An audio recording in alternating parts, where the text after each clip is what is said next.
ta specifikojmë pak. Ideja është që patjetër të gjitha këto gjëra që u thanë tregojnë që ka një lloj pakënaqësie maksimale dhe autorët janë pikërisht ata që përfaqësojnë partitë politike. Kemi vite që themi duam reformë zgjedhore dhe vitin tjetër kemi zgjedhje 2027. Po.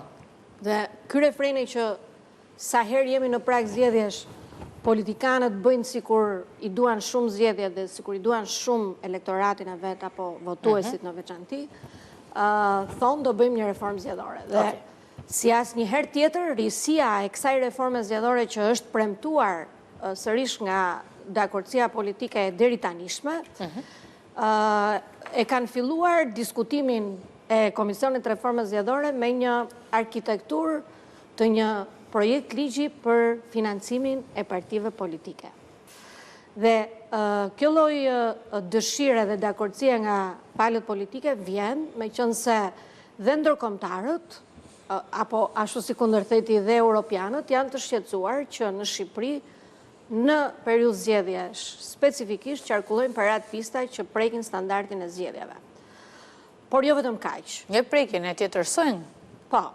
Dhe ideja është që partitë politike nuk marrin para vetëm për zgjedhjet. Partitë politike jetojnë me para edhe për aktivitetin e tyre gjatë gjithë vitit dhe jashtë periudhës. Ai është momenti që shfaqen në. Dhe problemi është, më lër ta them këtë dhe pastaj e shpërndaj. Komision këtu tani. Jo. Jo leksion, vetëm për të kuptuar që komision.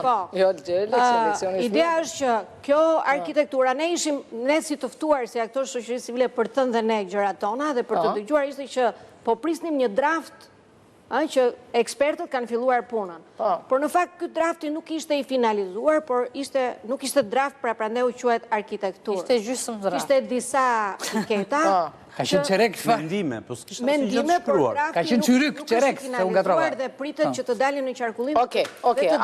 Nuk ngulen në mendjet publiku to fare. Jo. Ti thua kaq mirë, po nuk i fiksojnë këto gjë. Drafti pse duhet situash që të dalim tek pjesa që kush është mekanizmi që do të kontrollojë financat e partive politike.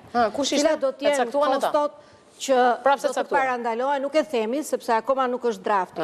Se çfarë themi ne? Okej, Alesia.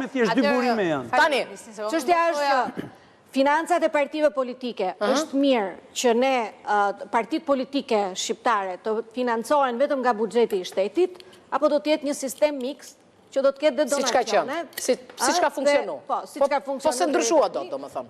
Më thëmë edhe kështu edhe ashtu. Sa do të zot, do të jenë institucionet shqiptare dhe sidomos Komisioni Qendror. Këto financimet e tjera në ndorë. Për t'i audituar në thellësi, për të parandaluar çdo qasje dhe çdo ndikim për të prishur procesin zgjedhor në Shqipëri. Jo, nuk besova, unë dëgjova.